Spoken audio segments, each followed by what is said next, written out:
Cormier was able to hang on to the ball. Yeah. No. You know, I mean, to hit the wall, fall down his back, and have the ball still in his glove was, I thought, pretty astounding. Yeah. There was great defense on both teams throughout the series. It was. I'm gonna tell you what Philadelphia has got. I know they're disappointed. They got nothing to hang their head over. I mean, what a incredible comeback they had from just barely making the playoffs to, you know, I mean, they gave us all we wanted every single game, you know. Yeah, you can never relax and say, well, we have a 2-run lead, a 5-run lead. Not if they came back that we had 5-0 lead with Verlander on the mound. They came back and beat us, you know. We had 5 of the premier sluggers in baseball in that series. I mean, they're just like the Kraken. Let me tell you, if they pick up some pitching in the offseason, watch out. That's all I can say. Yeah. They keep that lineup in place, and they can pick up some. Man, that most valuable player in the World Series. Oh, well, how magical was that? Golden Glove Award. Yeah. Carlos who? Carlos who? Go to Minnesota, buddy. Get your money and go. Yeah. Somebody asked Crane what the difference between Carlos Cabrera and Pena was. He said about $34 million. Yeah. Hey, you guys, I'm going to segue. You know, the incredible off-the-field role that Mattress Mac played this week, you know, with excitement, with his spirit, with his, you know, pushback on the Philly fans, and, you know, and then his close partnership with Alex Mealer. I mean, I think it was kind of it provided her with a needed boost in the final week just to be associated with, you know, the most popular non-Astro in Houston, Texas right now, Mattress Mac. Thoughts? Non-politician, too. I think more. I'm gonna tell you, when he endorsed me, Mattress Mac needed this because he had. I don't know if you guys had seen all the heat he's been getting this week, Sergio. I know you saw it from Sylvia Trevino, and the way that they have been just dogging him, saying that, you know, black and brown people put him on the map, and how dare he turn his back on them, and all these terrible things that they've been saying just because he decided to make his voice public about who he's supporting for county judge and for other races. And so I'm glad to see things had turned around a little bit this past week after that video. But that group of people, I bet they didn't affect his sales by 0.25%. I mean, those people are so. Look, here's my reaction to that. I mean, you know, it's the old saying, and it's a tried and true one. You know, if not now, when? And if not me, who? And you know, Mac had a chance to do something standing on principle for the city he loves. He believes whether you vote Hidalgo or Mealer or not, you should never challenge Mattress Mac's love of this city and his desire for the welfare of everyone who lives here. And you know, I just believe that. He was there from the very beginning with her. I mean, this isn't something that just started now. It's been a relationship since she decided to run. He was block walking with her in Pasadena yesterday, you know, morning. So it's been a long going relationship. But I think it's a sign of how bad our politics is that you can't support someone after having given back to the city for decades, and without being called a racist, or you hate this person or you hate that person simply because you have a disagreement in politics. I understand. I think the Democratic Party is going to have to really think about whether they're a viable entity after this election in Texas. I mean, it looks like to me they're going to get wiped out at the state level, and I also think I'm not as confident as everybody else is here about the outcome in the county. The numbers I think are really pretty close. I think it's advantage Republicans, but I don't think it's going to be a wipeout, you know. But but look, if you can't win Harris County and you can't beat Ken Paxton, then, you know, it's just political malpractice.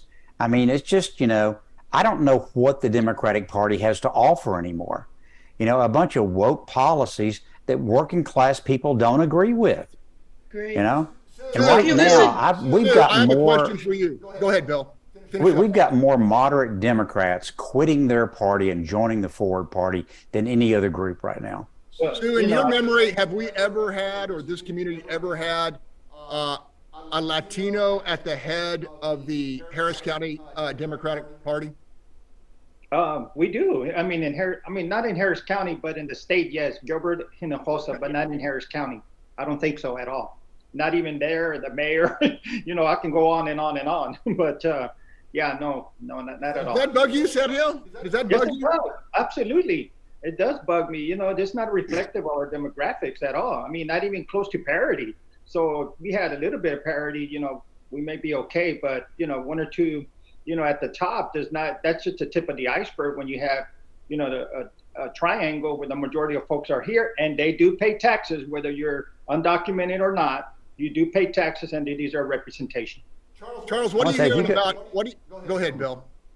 If you go to the Harris County Executive Committee, Bob, a quarter of the precinct chairs are Hispanic now, or something like that. Oh, it's really pretty amazing. Yeah, a quarter, right? You're right, yeah. But not half. That's who runs the party. They have the vote. But they could throw out the chair if they wanted to. There's a great book by a lady named Joan Williams in 2017 called The White Working Class, where she explains why the Democratic Party lost white working class voters. And the same thing is applying to Hispanics today. To think that Hispanics, just because, they've got a little more melatonin in their skin, support all these white progressive, I mean, it's completely wrong-headed.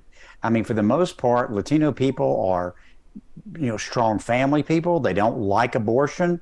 They don't particularly like labor unions. They're very religious people. And, the same way the Democratic Party drove white working class people away by making fun of them and ridiculing all these things they believe, the Democratic Party is now doing to Hispanic working class people.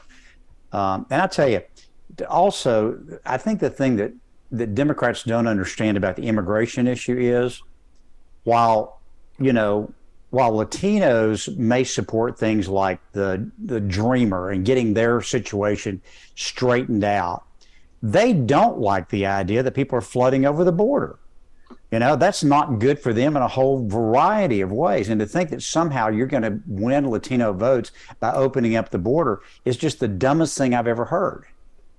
Hey, Charles, yeah. I want to switch the gears real quick. Bill just we're all watching. We're all watching the Precinct 4 race really closely. Leslie Briones, recruited by Rodney Ellis, Adrian Garcia, did not have enough money to go on air to reverse a 75%, I don't know who the heck she is rate that Mark Jones detected in his polling.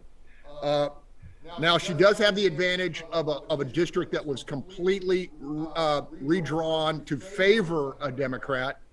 But I talked to Tom Ramsey yesterday, and he said it's not much different than the district that I won and beat a pretty decent Democrat. Okay, that's a long way of asking. What the heck's going to happen in Precinct 4? Charles.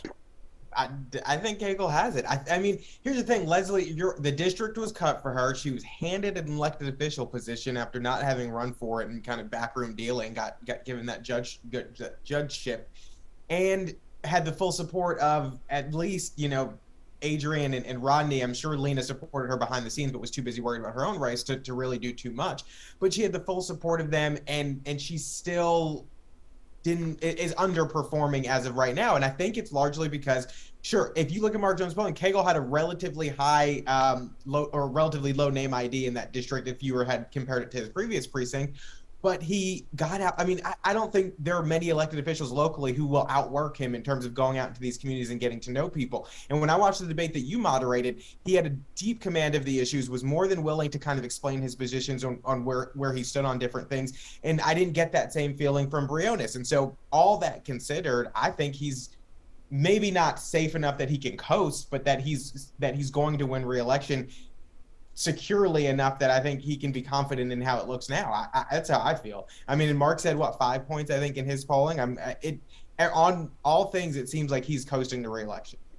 Hey, look, this is what I heard, and it's a pretty stunning figure. Bill keeps an eye on this, but I heard that while white folks amount to just 25% of the Harris County population. They have amounted to 55% of the early vote. And that has some ramifications. I'm going to just throw it out there. Bob and Bill, what do y'all think? Go ahead, Bill. Well, look, Yeah, the 'cause like turnout. I'm the only like Democrat, you know. The turnout, the turnout clearly, Let's talk about the early vote Democrats. turnout is clearly favoring Republicans. But you got to remember, they're starting 7 to 9 points underwater. But I give you I tracked 4 early vote locations because I thought they represented sort of the two extremes. I looked at Kingwood and I looked at Dick Weekly Community Center, which is way out in Cypress, and then I looked at Sunnyside and Acres Homes. Sunnyside and Acres Home are down between 35 and 40% from their 2018 turnout. Weekly is up a couple of percent, and Kingwood was down by about 12%. Now, if that is typical of the whole county, then the Republicans are going to have a very good day. There's a couple of things I think we don't know. One is the last numbers I saw, about a third of the people voting, maybe a little more than a third actually, were people that didn't have a primary history or who had a history of voting in both of the primaries in the past. Those people in 2018, 2020 broke 60-40 for Democrats, something like that. And the question is that going to hold up in this election, or is that going to move back to more historical, about 50-50? If that moves back to 50-50, then the Democrats are really, really in trouble. And then the other thing that I don't think we know is their modeling is the Democrats' modeling of Latino districts, and frankly, even African-American districts. I mean, they basically assume they're going to get all that vote. And if they don't, then that's going to have a tremendous impact. And you talk to people like Tomorrow. I was actually talking to a guy the other day that went out to a meeting with some black churches. A Democratic consultant went out to meet with some black churches, and they were talking to the black ministers, and they said, how are your people voting? Or and he said, shook their hands, said these older black women don't like Hidalgo. They don't like what's going on with crime, and sound a lot like Tamara does when she's on the show. So if any of those three things break against the Democrat, then Bob might be right, and it might be a pretty really kind of a wipeout for him. But I don't think you can count on those things happening for sure.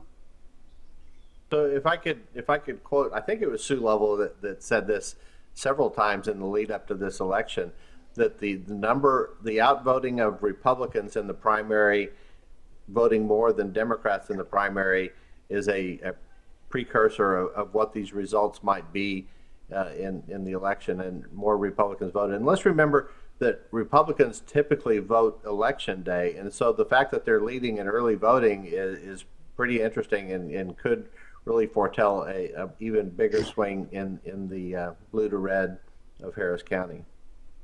Ted Hill, your thoughts? Yeah, no, I think it's going to be a lot closer than what the Democrats or Latinos here in Harris County anticipated for a lot of reasons. And I agree with Bob. Just focusing on the progressive far left agenda is not working. You got to keep in mind that before the pandemic, 2018, there was a young, charismatic leading the ticket at the top, had a lot of energy. I don't see that anymore. And the other thing is that after the pandemic, the focus shift to not only liberal causes, but progressive causes, but also to the bread and butter, kitchen table jobs, security, crime. These issues hit home also. And that's going to, I love Lena and I know her, but there's one huge misstep she did take, and that is not really reaching out to the victims of families that were affected by crime. That is a huge misstep on her part. So she's not perfect, but there are some areas that really hurt her, and I think she'll sprint barely. If she loses, Leslie Briones, everyone down the tick loses, except for Adrian Garcia, because I think his district is much more safer. And he's been campaigning from day one. Look, the Democratic Party locally. Charles, go ahead. I was going to say the other mistake she made was she didn't really campaign. Like, I don't know what happened for the most part. Where's she been this week? Nobody's seen her this week. Yeah. She's a terrible retail politician. She's this terrible. Entire cycle, it's been like, where is she? Where is she? Where is she? I don't know what happened. And then bring in, all these, far left liberals to, Jane Fonda and, Yeah. like, Manuel. Look, I think y'all are disregarding that just because people are going in Democrats to vote, that they're going to all vote Democratic. I don't think that's true at all. Not I even talked to a lot of my friends and a lot of people that are at the top in the county. They're not going to vote. They're disappointed and they're not. They'll do it all the way down the ticket. And I think over in Cagle's district, look, he was the incumbent. He had money. He went out and worked the district. He put projects out there. But again, I've always said, I thought what Leslie Briones did to Ben Chow during that primary race and distorted and really made fun of a gay Asian candidate has hurt her. And my bet is the Asian community is going to go with the incumbent, with the guy that's their representative. And I think that's what helps her move along. Every Democrat that goes to vote is not going to vote straight Democratic, and especially in the county, and also in the judges. I think it's going to be interesting to see how the drop off and vote and who wins. I'm fascinated to see how many people get to the bottom of the ballot. I counted. I had to touch the screen 225 times to vote on every single issue on the ballot. I just wonder how many people are actually going to do that. I mean, it was pretty amazing. Reason to live in rural Texas. Exactly. That's why I voted. Sergio, the Democratic Party has some real problems here locally. I mean, yes, they do. I mean, look at the fissures. John Whitmire, Sue Lovell, Alan Rosen. I mean, like pioneers that really Tim Ogg fought hard for a Democratic presence in Harris County government. And they're getting the Heisman and getting trash talked by one segment of the Democratic Party. The fact that the turnout is so low in predominantly African American precincts means that that's the proof in the pudding. They don't care. They can't. They don't care, and they feel like And then you've got what's going on the other side. I mean, somebody should have figured out how it looks at all fair to have only one Hispanic member of council in a city that's 40+% Latino. That's not representation. And so, there's a lot of adversity and division within the Democratic Party. Somebody's got to fix it. Well, because the Democratic Party is making the mistake that the Hispanic vote is a monolithic vote, as they have treated the African American community, and it is not. It is split and going in different directions. And when they said before, whoever it was earlier, it says, we just want to go back to the way it was. You can't go back. What the Democrats have failed to do is show people the vision for the future and what leadership looks like and what it can be like, instead of lingering in the past that you will never get back, ever. Well, the other thing that's hurting the Harris County Democrats is the top of the ticket. When you have a non-inspirational candidate running at the top of the ticket that most people in Harris County do not agree with his whacked out ultra-progressive policies, his socialist policies, his anti-gun policies, his open border policies, that has impact all the way down the ballot, especially now that we don't have straight ticket voting anymore. And so that I fault the Democrat Party of Texas for that, because they should have recruited an inspirational candidate. Even if he would lose to Governor Abbott, which he would have, he would excite the rest of the base and maybe store up some of these House seats and judicial benches and county judge races and things like that. They didn't do it. It's an abject failure of the Texas Democratic Party. And what I've heard, and Sue and Go ahead, Charles. Sue and Sergio can correct me if I'm wrong. What I've heard from Democrats is the reason they can't is because they can't find anybody with a good enough record to go on that suicide mission, because they know it's going to be a suicide mission. And so they always have to kind of just, I don't want to say scrape the bottom of the barrel, but kind of just get who will take it. But they are. I mean, look at who ran last time. It's really pathetic. They had two great candidates in San Antonio that they would have been sacrificial lambs, and those guys were self-interested enough that they aren't willing to do that, although they could have probably gotten some good federal appointment after doing it from the Biden administration. But they're just not willing to take that loss. And What's the inside word? Suffers. Sad Hill, why aren't the Castro brothers jumping out in the Lone Star State?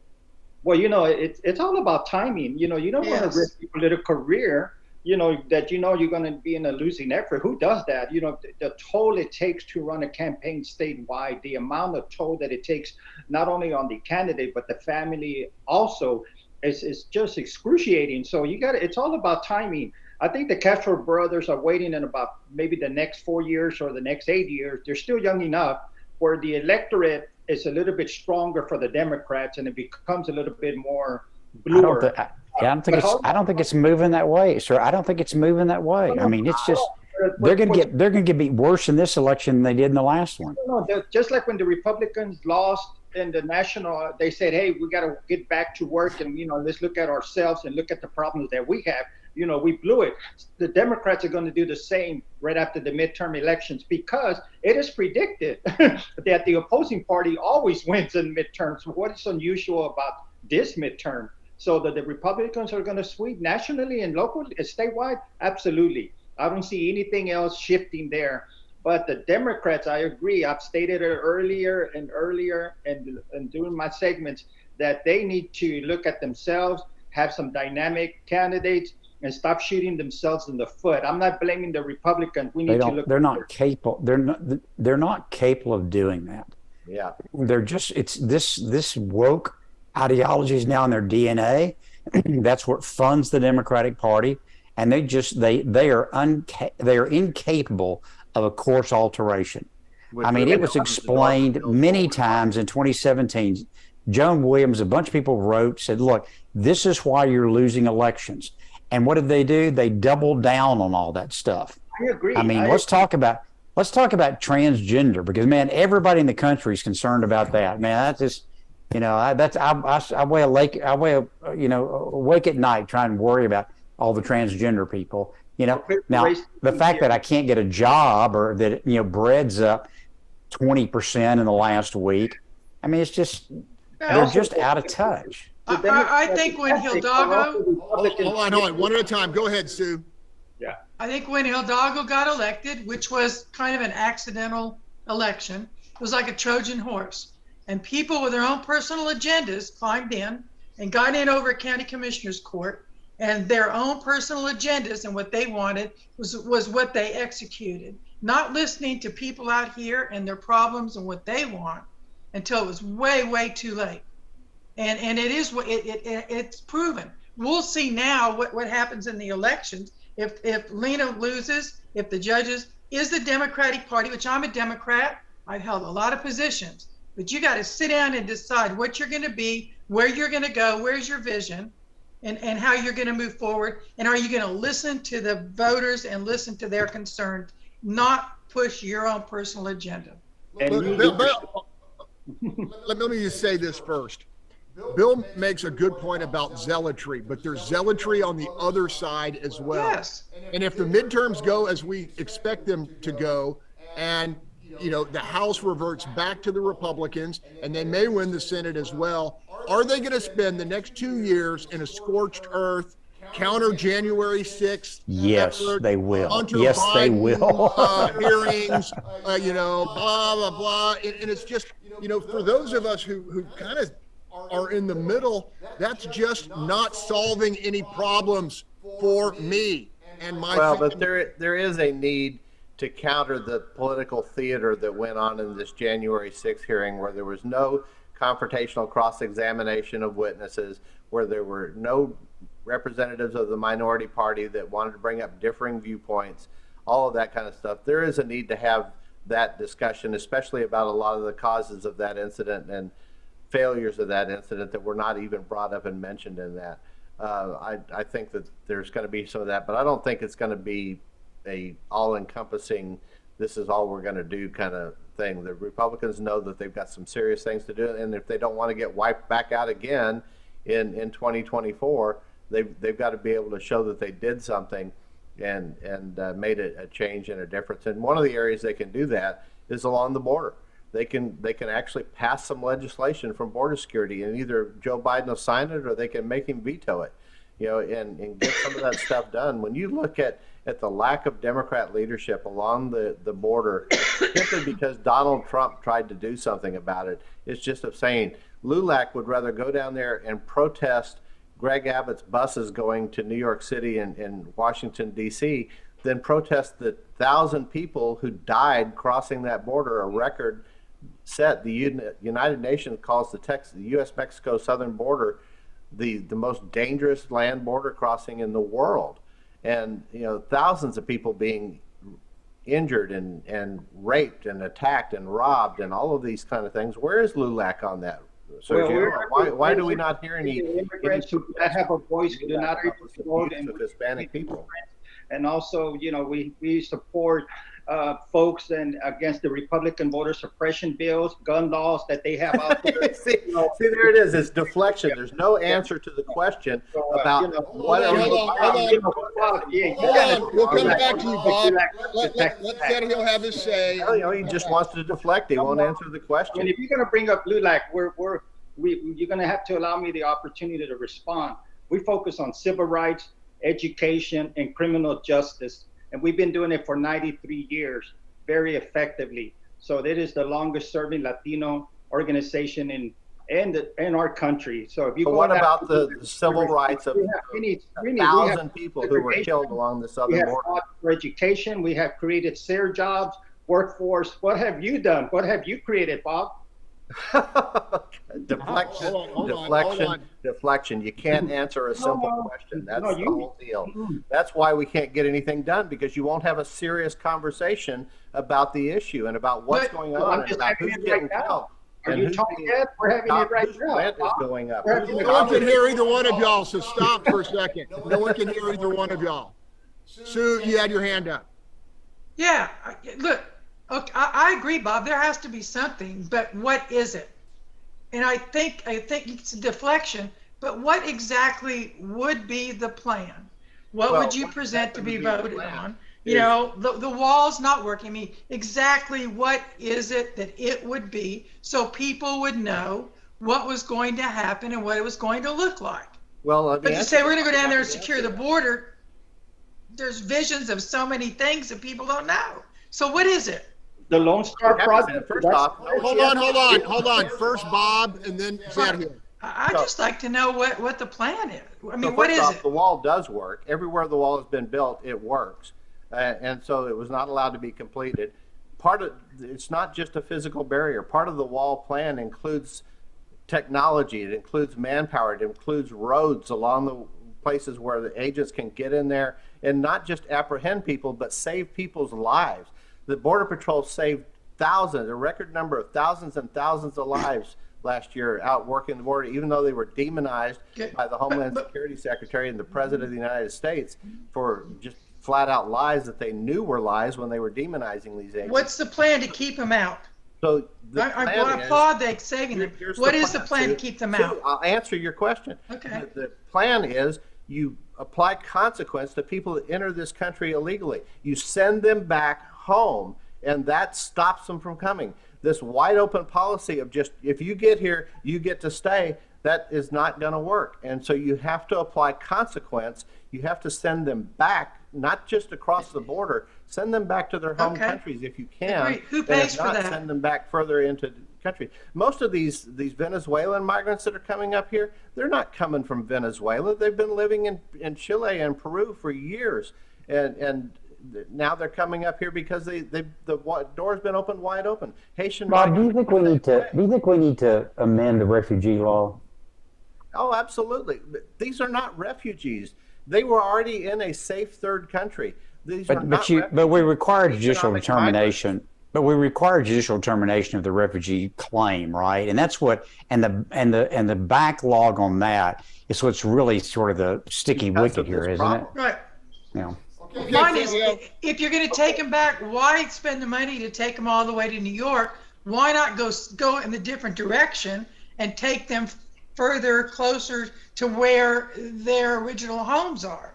Well, if you're talking about Abbott's busing people to New York and Washington, D.C., Abbott can't deport anybody. Abbott can't apply any consequence to people that cross the border illegally. Well, He is applying consequence to people. how that do are you breaking send them Texas home? laws. well, but on top of that, what he's done is a few thousand. The federal government has been shipping hundreds of thousands of people Absolutely. into the interior of the country from the In border. the darkness of I mean, night. hundreds Not of to thousands. mention the nonprofits. The nonprofits have paid for bus That's the tickets biggest all money over the- scam going on in this country right now, is the money that's being given to these nonprofit groups all across the country. Okay, we promised Sergio an opportunity to talk, and then Okay, Charles. let me remind Bob, who controls the state legislature? Who controls the state senate? Who controls the governorship for the past 25 years? Let's just What say does that have to do with border security and immigration law? I'm getting there. And then you implement these programs, Lone Star program, billions of dollars, and yet we're not reducing the immigrant. The immigration policies are broken, and at the federal level and at the state level. But if we have control of the state level, it's just like your home. You can protect your home by building fences and walls and all of this stuff. But we're not able to, you say to send them back, well, they're just going to come right back because, you know, the demand for labor here is huge. Right. The demand for drugs here is huge. Why aren't we focusing on that? And you're focusing on poor immigrants that are leaving desperate situation. I encourage you to read American Dirt by Amy Collins to give you a better perspective. Now, do we have laws in the books? Absolutely. Let's enforce them. That is what we're doing. Building a wall is not going to solve the problem. You're just going to waste taxpayers' dollars by building a wall. It hasn't reduced the inflow of immigrants to this. Do we have to go down and clean up the situation in Central America to really solve this problem? I mean, we need to, like, you look at the trillions of dollars we've spent stabilizing the Middle East and intervening there. And this causes us a lot more problem than anything that came out of the Middle East. But it's not. I mean, Why can't we just do a work We haven't heard visa? from Charles. We haven't heard from Charles. I only raised my hand.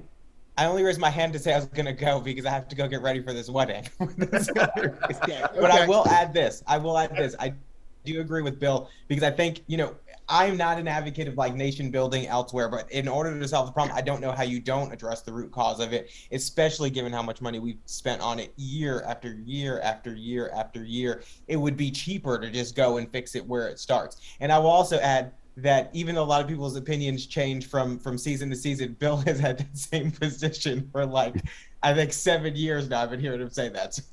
And the problem is that neither side here is willing to say we have one legislative priority in the next 2 years, and that is to completely revamp immigration and immigration policy. 100%. And, you know, and there you can see them in their respective star chambers. You know, we can't do that. We're not going to do that, and the situation just festers. Right. Festers. Both I sides. completely agree with you on that. All right, Let me bye. respond to something. Bye, Charles. Have fun at the wedding. Thanks. See you Let guys. me respond to something that Bill said. This is not a Central American problem anymore. In the first month of the new fiscal year, the Del Rio sector had arrested people from 50 different countries around the world. The word is out that the American border is wide open. People are coming from 160 different nations around the world in significant numbers. For the first time this year, there were more people that came from other than Mexico and the Northern Triangle than that came from those nations. And so it's a worsening problem because, as Greg just pointed out, the U.S. House of Representatives and the Senate refuse to do their job and provide not just border security, but a proper immigration system that serves the needs of this nation.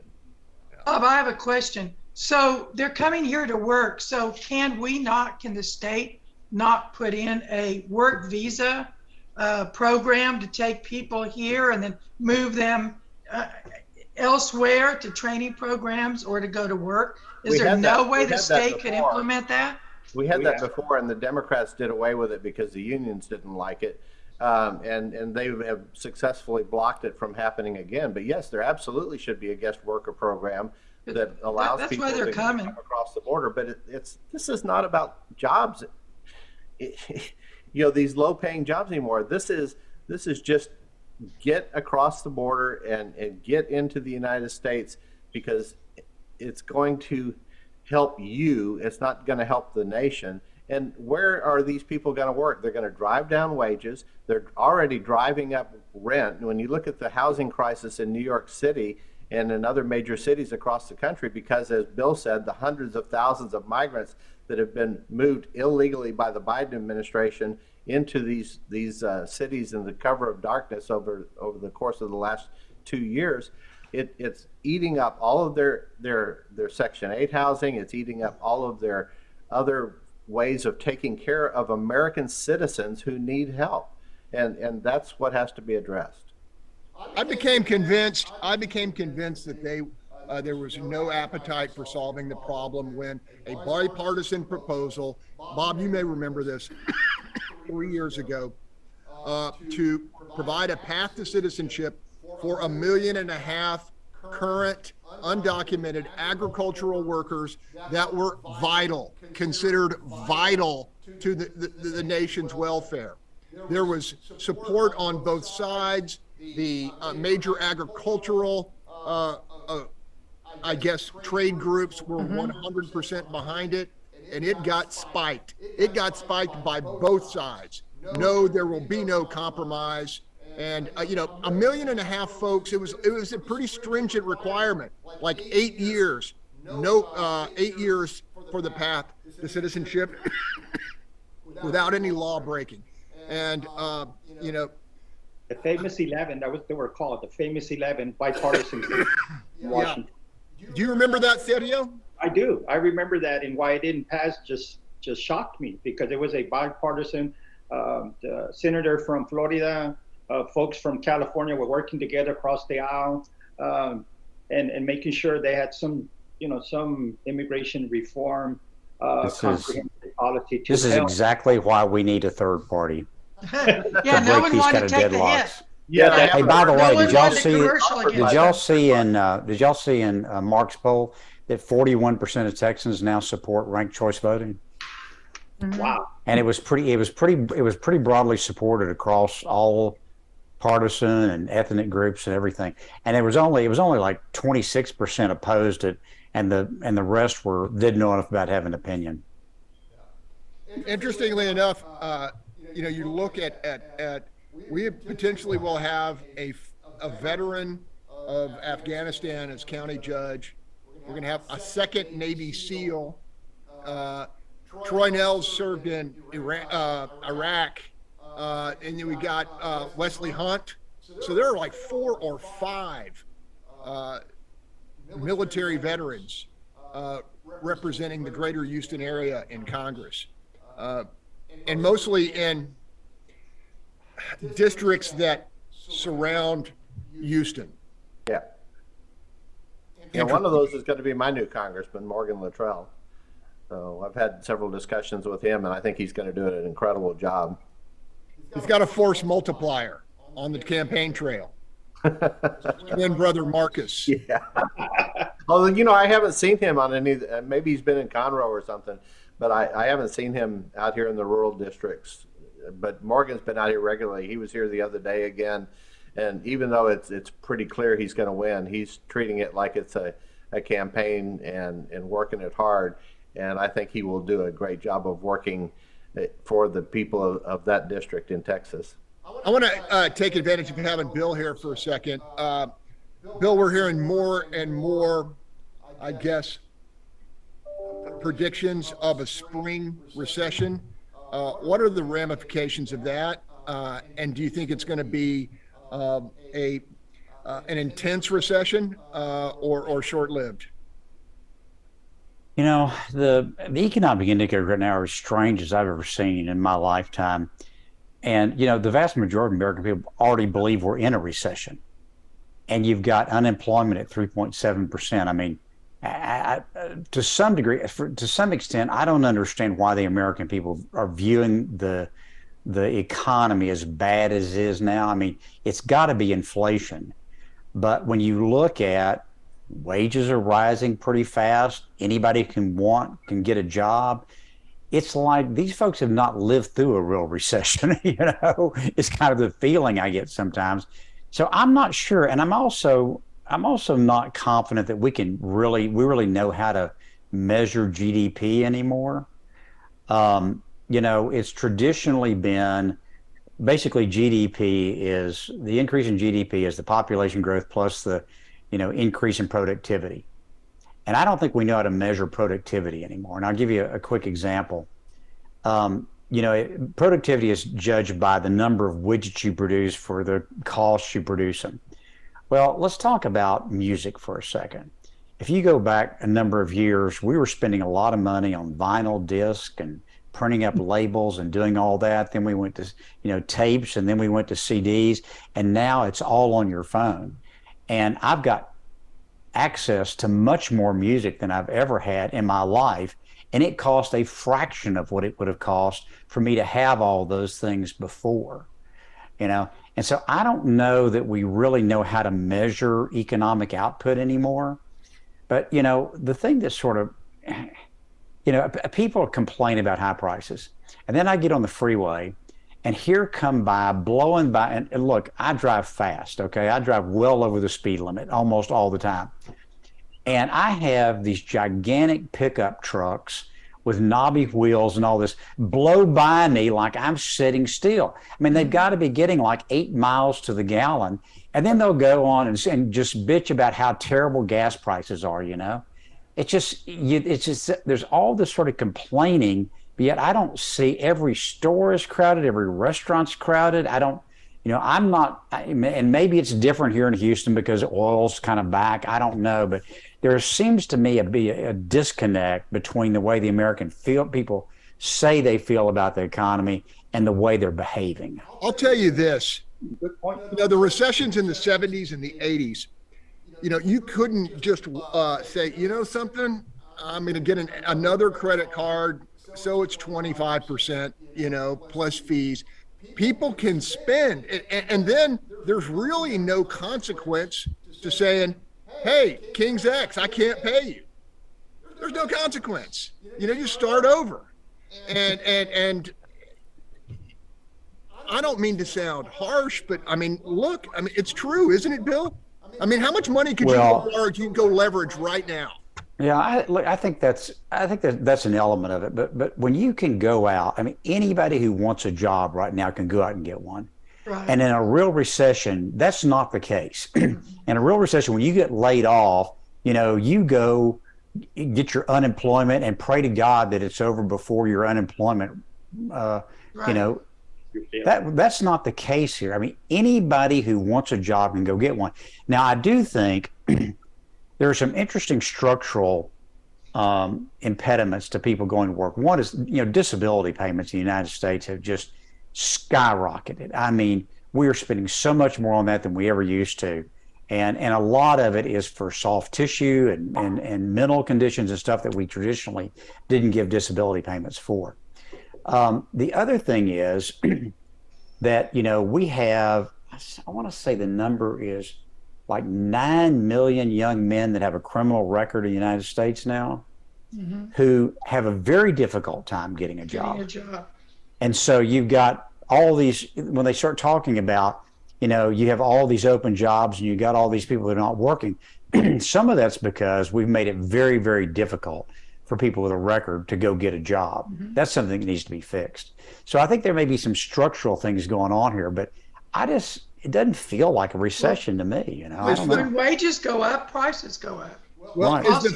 is the Fed's policy of ratcheting up interest rates working to drop inflation? Are we seeing indications that it's working? Not yet. Well, I think there's some beginning. You know, the commodity prices have come way down from what they spiked, you know, right after the Ukrainian war started, and wage growth is slowing a little bit, but not as much as they would like to see. But you know, look, the interest rates that we had were not realistic. You know, if you go back historically, you know, we're still at about the historic, you know, mean on interest rates right now. And I tell you, for people that are savers, I mean, I'm a good example. You know, I'm glad interest rates are up. You know, I can take my money and go get higher, you know, income off of it without having to take any risk. 5%. Yeah, I mean, I moved some money into 2-year T-bills the other day. 4.4%, no risk whatsoever. You can buy tax-free bonds now and get 5 and 5.5% interest. So for the savers in the country, this is really not such a bad thing. Okay, wrapping it up here. Gonna put you on the spot, Sergio. Who will be the leader of Harris County government when the votes are counted on Tuesday? I think Lena's going to take it by a hair. She's sprinting at the end. She's going to cross the finish line, but just barely make it. Bill? I'd say Mueller by about 3, maybe 4 points. Sue? I think Mueller wins. I don't know by how much, but I think that she wins and becomes the new county judge. Bobo? Mueller by 7, but only if people don't get lazy and don't vote. You've got to get out and vote and cast your ballot, and that the polls don't matter. It's who gets out and votes. The problem is I'm not sure how many people there are left to vote. In the last election, we had 75% of the people early voted. I'll be interested to see how many people go vote on Tuesday. Right. Well, the mail ballot, Republicans aren't doing mail ballots, so they either got to go early vote or go on election day. That's an interesting story. Nobody is folded into all of this, but that's an interesting story in of itself. Is that mail ballots are way down, and also Trump is out there telling people to not go early vote. That's crooked too. To only go vote on election day. So I've talked to some Republicans think they're going to have a really good day on election day. We'll see. All right, everybody, let's enjoy the glory of this. Yes. I know bask in the orange reflective glory. I know there's a fella in that good place who's really had a big smile on his face. My dad watched every inning of the Astros. Yeah. And, I know he's enjoying it. And I think we kind of take this for granted, but no, I mean, there are just not many people get to experience this at all. It's incredible. For sure. Okay, be well, my friends. Thank you. All right, see you later. Take care. Bye. Go vote if you haven't voted.